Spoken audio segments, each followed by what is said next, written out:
Hello, Reformers, and welcome back to Space Pirates and Zombies 2. Now, when we left off, I had decided to do a little bit of off-screen progress. As you can see at the top left here, we actually have 6,000 scrap now. So we will be able to very easily purchase a starbase. At least I hope so, because I've actually seen some of the prices of the starbases actually go to 5,500, so I'm hoping that that will not be the case here. Now, I have decided that I am going to be purchasing a new sector of space, even though I know I really wanted to go for the Kappa sector, and a lot of you did as well. Unfortunately, that has been reinforced and it has a threat of 28. So we will be unable to do that, but maybe at a later point we will be able to at least claim it for the sovereignty of science. That would be a really nice thing to do. Now, I thought we'd start off with a bandit fight here, mainly because, well, my ship has changed rather considerably. I have actually remodified it slightly. It is still a limousine, but there's a very good reason for that. It's because I wanted to turn it into some sort of battle cruiser. So, as you can see, we have a huge amount of guns on the right side here. Oh yes, look at that, yes. Destroyed his shields in one volley, but also the fact is, we have two dual cannons at the front here, which actually burn through HP very, very quickly. As you can see, look at that. We just killed the enemy mothership very, very fast. Of course, we are fighting against bandits, and that is bound to be the case, but I have fought against even stronger bandits at one point, and they didn't stand a chance either, so it was really, really nice to actually get that sort of upgrade. I actually did buy a couple of upgrades as well, another subcore, and, well, as you can see, we actually have 6 out of 6 subcores now. And, of course, the dual cannons do make a huge difference. So, let's head on over to the start. It's actually going to take 6,000 scrap. Oh, I can't believe it, really. Okay, so, yeah, we're going to build a starbase. Oh, my. that is terrible. A science starbase that specializes in power. Okay. Well, there we go. We're building it. We are building it. Oh.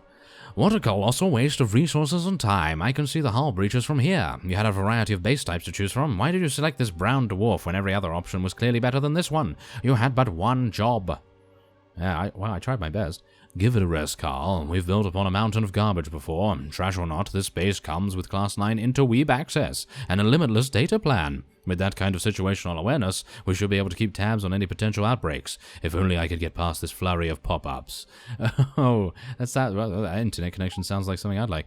In the future, I would appreciate some warning when you attempt to use your brain beyond its animal instinctual programming. Step away from the computer at once. Let me see what you have done here. Increase your nacelle size by 40%. Narlaki and Pups Gone Wild Volume 3. Starship Sparks Instant Upside Down Paperback Edition. This application has failed successfully. Kitchen appliances for space pirates on a budget. Oh, very, very good. By the void, this infection rivals that of the dark entity. You are forbidden from touching any technology created by human hands. The very idea of you trying to use a computer makes me lightheaded. Lightheaded, huh? That would be a first. Just fix the computer so we can get back to work. I don't think it's anything we can fix. Our signal is being jammed remotely by spam generators. I'm not sure why, but we're being targeted by a denial of service attack. Our mainframe is pretty much useless until we destroy that generator. Now get ready for that punch straight to the nuggets. This generator is being held at a bandit base. It goes without saying we won't be able to get at it without asking nicely. Well, by asking nicely as well. Bloody void, why would they be singling us out like that? They are just savages. They don't have the know-how to pull off a hack like this, nor will they let the likes of us near them without throwing down mindless firepower. We just got our own base up and running, and now you're telling me we have to contend with a bandit base barfing into our mainframe? Oh, that is terrible. We have to deal with this obstacle, but we can't leave this fledgling base to fend for itself. We have no choice but to divide and conquer. We knew we would have to split up our forces eventually.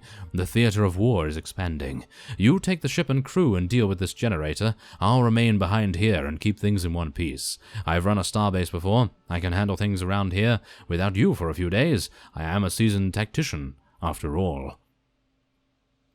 Well, that's good to know. I hope he's actually going to do a good job. I'm not sure how I feel about splitting up at a time like this. I know that when it comes to stickies, nobody cracks the whip harder than I do, but rolling over a starbase is a tall order. We really need more time to prepare for this. Take all the time you need. But remember, without warp gates to slow everything down, any infection we miss won't waste any time going apocalyptic. With all those res drives, this is the superhighway fast lane to hell in a handbasket. Oh, splendid. I love having my mind made up for me, especially when it goes against basic survival instinct. All this risk to life and limb for something as ridiculous as a spam generator. Nevertheless, you're right. Leave no roid unturned. Well, Jameson, you better disembark. Hold it together until we get back. The rest of you to your stations. We're heading back out. Okay, so here we go. Find the signal. Be prepared for a fight. Well, level 15 is recommended. We are level 15. Isn't that amazing? Are we? Actually, I don't know. Wait a minute. We are threat 15. We are level 9 or 10, I believe. Use minigun weapons to defend against fighters and missiles. Now, here's a little bit of tidbit of information here. I actually did purchase a minigun weapon on our engine, so that is going to defend us, hopefully, reasonably well. But there it is. We have gained some pretty significant levels. We are level 9, unfortunately, so it will be very difficult, in actual fact, to actually do anything here. So I am going to attempt to find a couple of maybe some lore objects, maybe some bandits and things, and then we'll get a little bit of experience that way. Okay, so this is maybe the...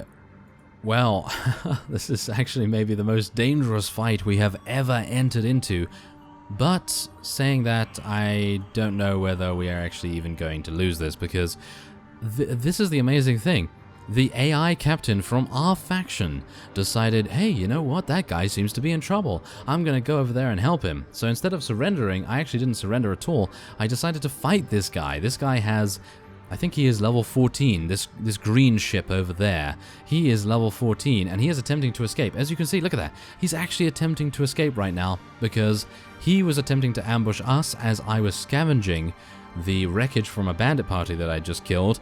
And then this guy comes along. Who is that? I don't know who that is, but whoever it is, thank you very much. I know he can't hear me or anything, but still.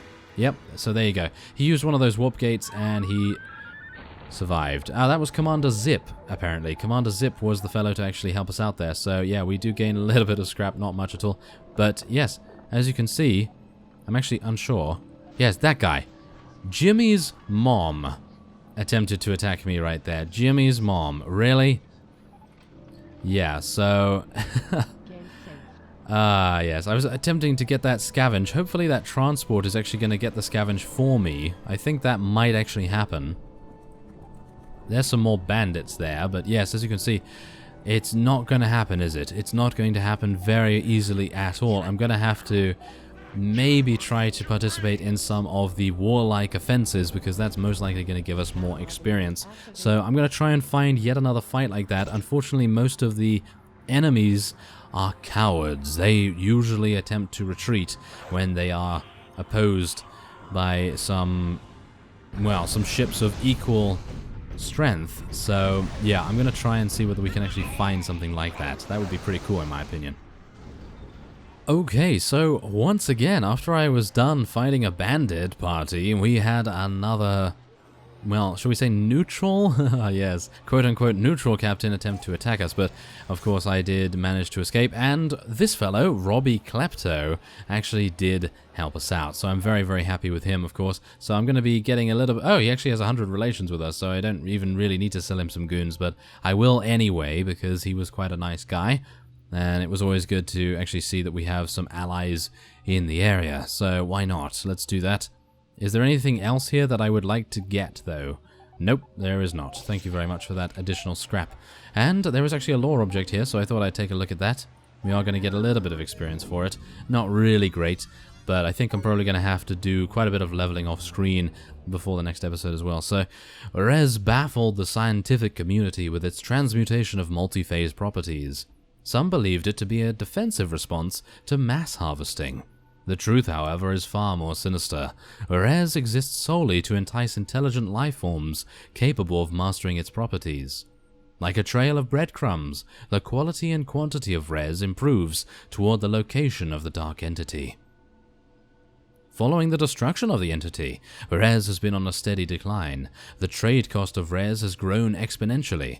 Despite its cost and dwindling availability, Res remains the primary means of interstellar travel. Whoa, that is quite sinister in actual fact. Quite an intelligent resource then, I would say. And I think we're probably going to head on over to this other lore object here. And then, oh, wait a second. That guy is going to attempt to attack me, isn't he? Yes, he is in actual fact. Straw man. Oh. As you can see, one of our blue members has actually helped us out once again. I think the AI is programmed to actually help us out, which I have to say is remarkable. Really very, very cool to see that, because usually in some games the AI is just like, oh, screw you, I'm not going to help you at all. No. So yes, that's actually really nice to see for once, because, well, yeah, it's not every day that I get AI helping me, so I'm kind of happy about that. I'm going to try and destroy this infection right now. So, yep, there we go. So we don't get any more of these infected ships attacking me, because they actually do have some pretty nasty missile attacks that they're able to use. I'm going to try and destroy that as well, thank you. I'm going to head over here and maybe destroy this. That guy is trying to escape, and he might not. I think he might not actually. Is he gonna die? He is. He's dead. Wow. Now that is amazing. That is absolutely fantastic. I never thought that our ally would be able to do that, but I guess it might be due to the fact that I was being a very lazy person, and I decided not to help, mainly because I was dealing with the zombies, but also generally due to the fact that I didn't want him to run away, so I was kind of like, I'm just going to hang back a little bit, let our ally do it, because if the enemy AI decides, hey, you know what, it seems like a 1 versus 1 situation, then I think we might have had a better chance. So that's pretty nice. Now we get this, which is a subcore, and this, which is also a subcore. Isn't that amazing? We get 2 subcores for literally doing nothing, which is, I guess, kind of good, but still. So there's level 10. There we go. It is button time again. I am sorry, sir, but I am going to have to blow your mind, and his face is amazing once again. Okay, so I'm going to go, I think... Ooh, connect modules to your ship that require 2 connection ports. Oh, that's pretty cool. That is cool. So now we can actually use much more advanced weapons, I assume. I guess. I don't know. Well, we'll see. I'm going to get the reload speed. I feel like that's going to... Wait. What about trading? I think trading might actually be good, because we do need a little bit more scrap now. So let's go with trading. I think that's nice. Okay, so there you go. That is very cool. We advanced to level 10, and let's just take a look at the timeline, the lore in this timeline. For some reason, a lot of the neutral captains actually hate me now. I'm not entirely sure why that is, but, well, I guess it's to give us a couple of enemies to look out for. As humanity saturated the cosmos, new means of communication and documentation needed to be invented. While warp gates were a surefire way to transport matter, it was not very economical for communication needs. Without the forces exerted by solid matter, transmissions got lost in the warp stream, arriving late or being relayed to a random gate. Some worlds adapted warp beacons as mail carriers, but these often got raided by bandits or converted into spam bots. As the population continued to expand, so did the vast distance between worlds. While each world keeps a record of their own occurrences, many of the founding worlds have been destroyed, along with the rich history they once knew. Significant events, such as the discovery of Res, remain rooted as common knowledge. However, it is impossible to determine exactly when these events may have occurred, or for what duration. Well, that's really nice. Little bit of backstory there. And, where are we? Well, that's the thing. I actually don't know where we're going to head to next, because the other lore objects are all the way up here. And, well, I think it's about time that we end this episode off here. I need to get 5 levels before the next one, so I hope I'm able to do it. I thank you very much for watching, and I will see you next time.